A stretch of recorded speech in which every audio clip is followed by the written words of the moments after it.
Welcome back again, everyone. I'm Lynn Doyle, and this is It's Your Call, where we are giving you tips on creating much less stress in your life for this new year. If you want to join in and tell us what your problems are, what the stresses are in your life, and you have questions about how to eliminate or alleviate some of them, you can email me right now at lynn@lynndoyle.net. You can also find us on Facebook because we're taking some questions there. But before I go there, I do want to ask our experts what some common stress factors are that most anyone who might be watching this program anywhere across the country might have to deal with. Are there common denominators? I think the issue of time. I don't have enough time to do this, that, or the other, and then I don't do it well, so now I'm behind, now I have to catch up, and now they're on that emotional roller coaster. So I think time is an issue. I think, I'm sure in most parts of the country, I know I've seen, my cohort feel the effects of it, is the issue of finances and the financial stress. I think those two are pretty universal at this point where we are in terms of most adults and youngsters dealing with stress. I think the need for people to feel like they're doing something perfectly, the need to feel like I'm the best I can be. Well, you are the best you can be, but they don't realize that. The need to feel, the stress comes from the blaming of themselves. I haven't done this right. I could have done it better.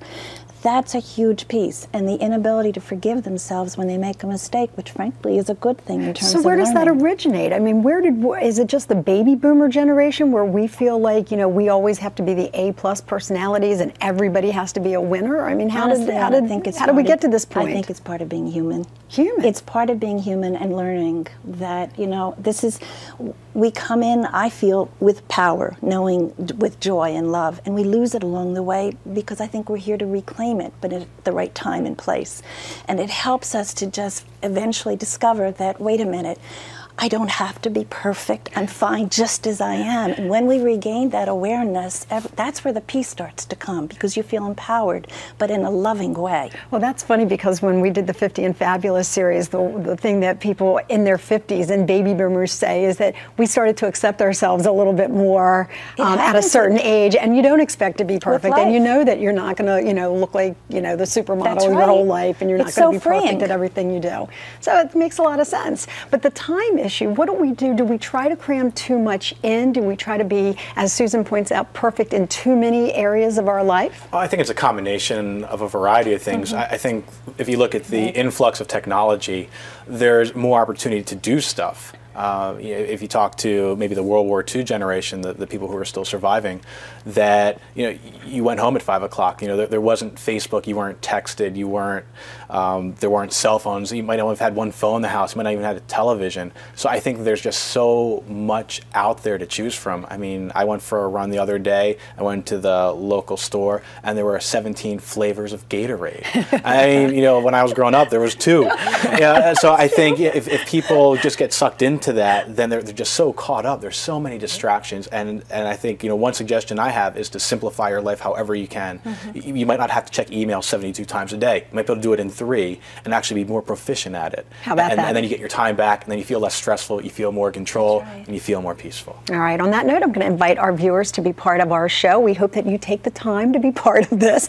Tell us if you have too much stress in your life, and if so, what are the things that cause stresses for you? And would you like to make changes, but you're not quite sure how? If you have questions or comments, we're here for you. You can email me directly right now at lynn@lynndoyle.net. But as always, you can find us on Facebook, Twitter, and on YouTube. And in fact, we're going to go to my Facebook page, where we always ask you to like us and ask some questions for our experts. You guys up for that? Sure. Absolutely. Okay, it's so funny because one of the first ones comes from Jillian, and she says, the biggest stress in my life is time, not having enough of it to get it done. I constantly feel like it's me against the clock, kind of like a bad version of supermarket sweep. And beat the clock. How do you go about prioritizing then and choosing what you want to spend your time doing, not what you have to, but what you want to do? Bottom line is you really need to do something that most of us don't get. You need to love yourself so much that you've figured out through quiet time, through noticing what you love to do, through through those special moments that are yours, you figure out what your values are. You figure out what's important to you. And once you really come to terms, I can love myself unconditionally. It doesn't matter if someone else likes me or doesn't like me. And these are my values. Then you can start to say, and I will have an hour to myself today. And I will stop work at 4:30 today. You can decide what is important to you, and you can then make it happen. But you remember what I said, be intuitive. Listen to what your body and your mind and your heart tell you. If something feels good, it is. If it doesn't, it doesn't. So if you're feeling stressed or out of control, there is something wrong. And that tells you, set some limits for yourself. Love yourself enough to do what you need to take care of you.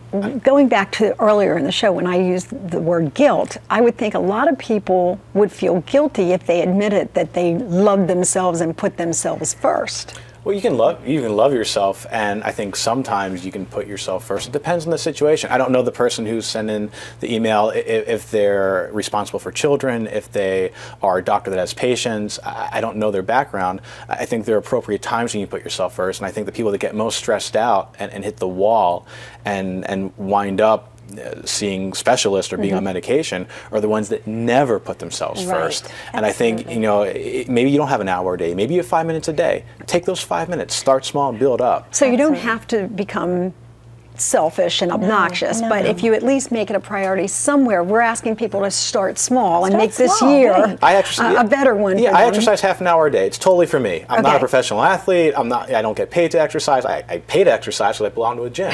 But I'm a better husband, I'm a better father, I'm a better psychologist, I'm a better professor, I'm a better friend because I took that half an hour, so the other 23 and a half hours during the day.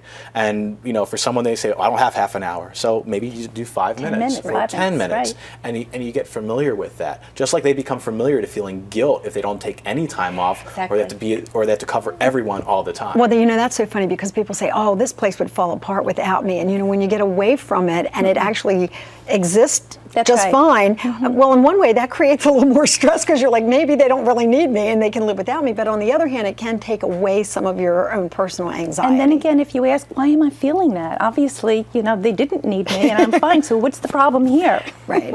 We're going to go back to Facebook because Craig has written in and heard what you said earlier in the show, Corey, about finances, the economy. And he said for most people it's a job or lack thereof. Either the job, if you have one, we're all glad that we have a job, but at times it can add stress to your life. Absolutely. If you don't have one, then certainly that is stressful because of the money. And either way, he says, even when you have a job and you have money, you never seem to have enough.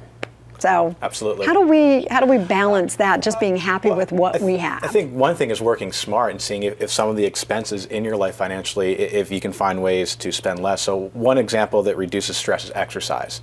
But especially this year, people are saying, well, I don't have the money to join a gym. So maybe, for Craig's instance, if him and his family belong to a gym, maybe they don't have to belong to the gym. They can do exercise videos on YouTube, which is for free. So now they're saving some money. They're doing something that's healthy for them, which raises your endorphins and your serotonin levels, which is what you want to happen. And also it's going to make you cognitively sharper. So if you are searching for jobs, you're going to be more efficient. And if you're lucky to work at a job, you're going to be more efficient and effective at that job because you're doing that. And plus you're saving money, so you feel good about that. And then it just almost becomes a game. Like I try to figure out, how can I save money doing this? Because it is tough. Even if you have a job, it always seems that the bills are there and it's mounting. So I definitely feel what Craig's going through, and I think you work smart and try to figure out how to change things around a bit. But I think even the richest people in the world have stress. So even if you have money to burn, I'm sure that you have stress too. Okay, right now we found out what some of the causes of stress are. Now we're going to talk about making changes to alleviate it. Are you ready to do that? We're going to tell you what you can do if you're willing to make changes in your life when we come back. Again, email me or find us on Facebook.